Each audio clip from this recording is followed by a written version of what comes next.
Salute, salute. So, my name is Kendall Taylor. For those who know, don't know. This is very uncomfortable for me as a man based on who I am. I prefer to be in the shadows.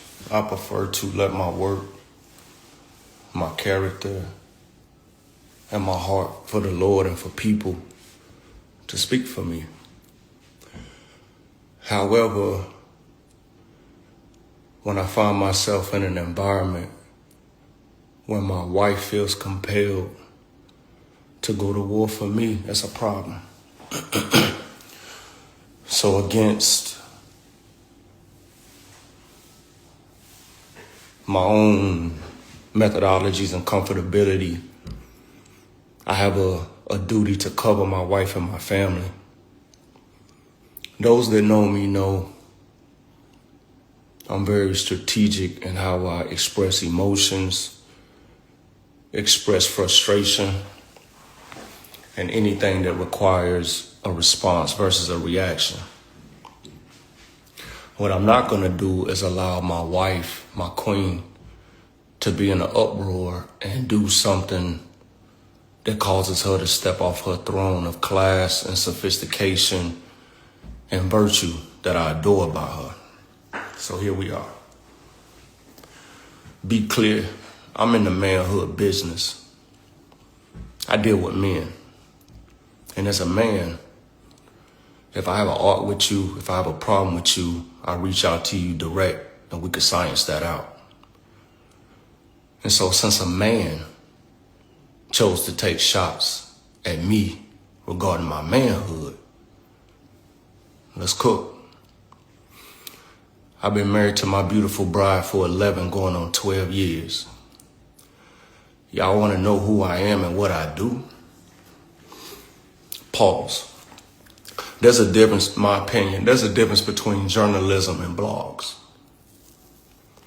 When it comes to journalism, there's a certain level of due diligence that has to be exercised before you put information and content out there to people who trust that information. When it comes to blogs, things get dropped and shared immediately without any due diligence.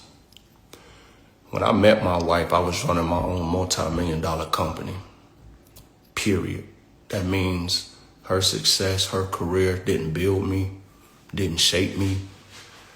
That's because I went to Sunoco Leadership Academy, BMW Black Belt Training, Tuck School of Business, Small Business Accelerator, CMEDI Business Initiative, and had a lot of success and a lot of recognition.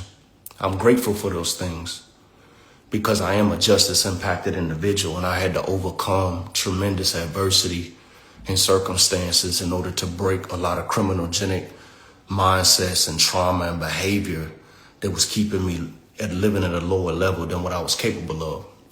And I experienced incredible success. However, I wasn't satisfied with that success. And I started going into the prisons and sharing the gift of game and being transparent and vulnerable, helping brothers that are forgotten, giving them breadcrumbs so that they could navigate, okay? Then I met my wife. I hope she don't get upset with this, but I'm gonna speak the truth. I asked for the prenup. A prenup wasn't put on me. I asked for it because I had business partners that I needed to protect, and I needed to make sure her family knew that I had no intentions on coming after anything that she had established before she met me. I wanted to create a runway where we could just experience love with each other and figure out what this unnatural, natural feeling was that we were exploring, that was just exploding in both of us, that provoked us to get married after 3 weeks. You dig? After that time, chaos broke out. The gentleman who was taking the initiative to use her and my platform, because he does not have one, to demonstrate things that are beyond false and fictitious. It's beyond that. Didn't show up to the wedding. Didn't want to speak with me, get to know me. And now that I have 2 daughters and a niece, I would never leave them uncovered in that regard. I even have a young man who has a desire to marry my daughter. And I'm going to make it very clear to him that you want to date the things that you like about her, but you're going to be married to the things that you don't. And making that clear, right? I didn't have that type of conversation. As a matter of fact, there were certain people who didn't show up to the wedding because they were not given permission to perform.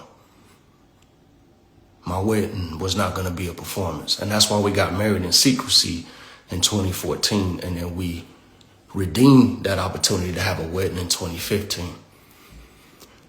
I can literally count on my hands the number of times that I have met Joseph and spoken with Joseph, who used to call me young guy and OG, even though we had no real relationship. This could have been handled with a phone call, but you chose to take another route. Let's get down to it. It became very clear to me when my wife came to me crying in 2015 that she couldn't buy a pocketbook, that something was going on. So I went through the books and I saw very clear that there was a lot of brown bagging and stealing going on, even though I had no knowledge or education in the music industry. I was lost. I was way outside my comfort zone. But wisdom translates across any industry, ethnicity, nationality, geophysical territory. I knew that if I applied wisdom and I asked God to guide me, he would show me how to cover my wife. And it became very evident that people were stealing from her. At the same time, people were stealing from me. And with tears in our eyes and crying, we made the courageous decision to step out there because we can be broke by ourselves. She said, babe, I'm not going to fail on stage, and I know you're not going to fail in your executive position. And we stepped out there. We built Rock Soul. I've been to every meeting. I've been on every call. I've negotiated every contract. I've been a part of every single thing that has allowed her gift to be in the proper place, because I promised her you will never die broke. You will never die strung out on drugs, and you will not die alone like a lot of the greats out there, because I'm your man. That's me. And I've honored that, and I've exceeded my goals. There were times, man, we didn't have but $200,000 in the account, and we got multiple shows to put on, and we having to borrow money. Where was you at then? When my wife had to go through multiple surgeries and I'm there nursing her and cleaning her wounds, where were you then? When we were trying to blend this family and it was challenging for our kids and ourselves, where was your wisdom then, man of God? That was me praying. That was me anointing my children with oil. That was us having to short sell that house at Seton House because we didn't have enough money to keep it pushing, but we prayed and we fasted and we rented properties over here. You know what a date used to look like with me and my wife? We used to get sandwiches from Jersey Mike's and go sit at the airport and talk about the goodness of God and what's going to come. Where was you then? Newsflash, and I'm going to do this respectfully. You remember the last time we gave you $3,500? Since you want to call my name, homie. She didn't want to give it to you. I compelled her to give it to you. I said, baby, we blessed.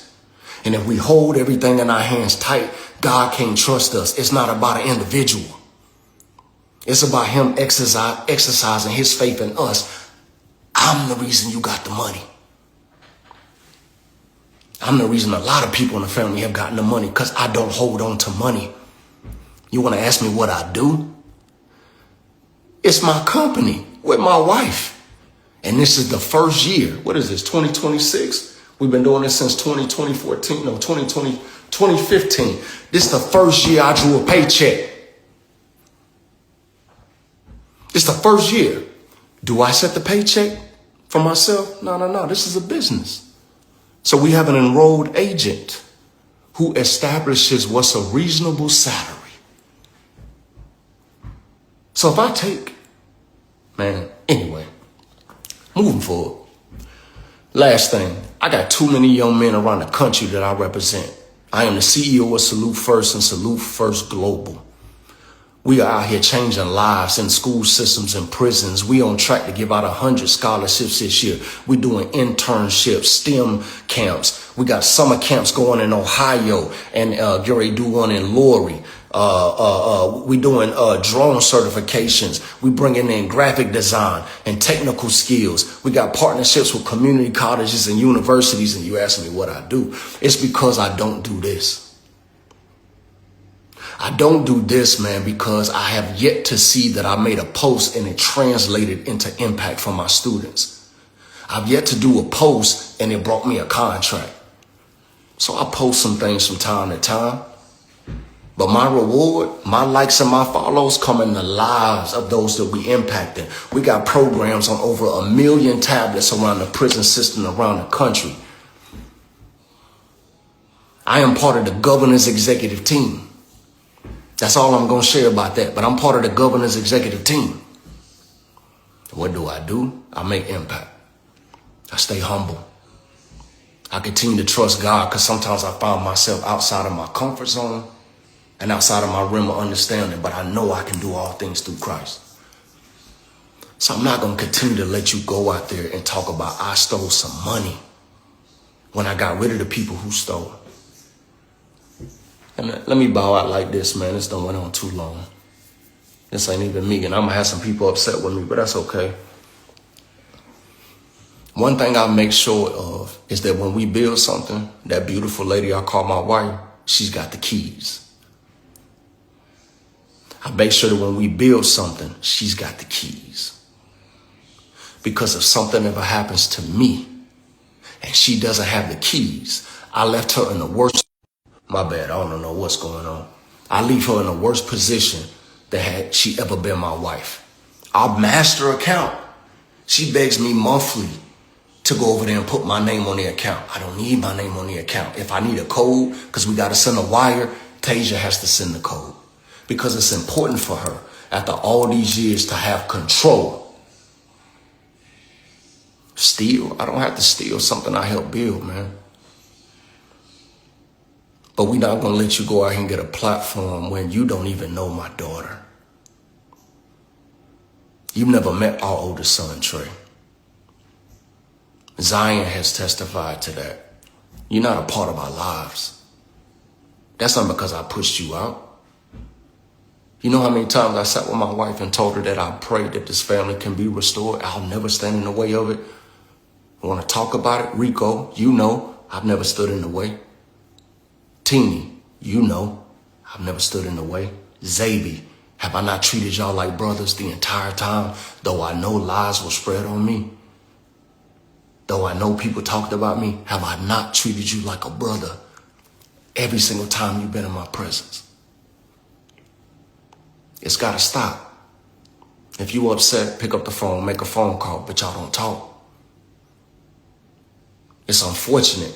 I'm only doing this because when I see my wife going outside the boundaries of her sophistication, making a post, I have to step out there. I can't sit in the back and just while she's out really hard to build a reputation. If you got a problem with me, call me. We could talk about it like men instead of taking this feminine route. That's a feminine move. That's feminine energy, and we're men. And since you went out there like a man, you trying to discredit me like I have low integrity, I have no honor or no ethics about myself. I'm coming and speaking like a man saying, you don't know me. You haven't gotten time. You haven't taken time to take a chance. Do you know how incredible of a son-in-law you would have? That I would do anything within my power to see that you're doing good like I would with Diane and my mama. Don't question my integrity. And for all of y'all who run real quick and thumbing something and sharing something, do your research, because otherwise you being lied to even greater than I'm being lied about. But my reputation, man, I've worked too hard, man. I've overcome too much, man. And I've suffered and sacrificed too much for you to just hop on live and feel some type of way. Who did you talk to that said I was stealing money? We still waiting. You won't find nobody. There is nobody. Who said I took? Oh, last thing. I'm tired of people not giving my wife the credit. She runs Rock Soul. We don't move. We don't book. We don't confirm anything that she doesn't desire. Nobody, period.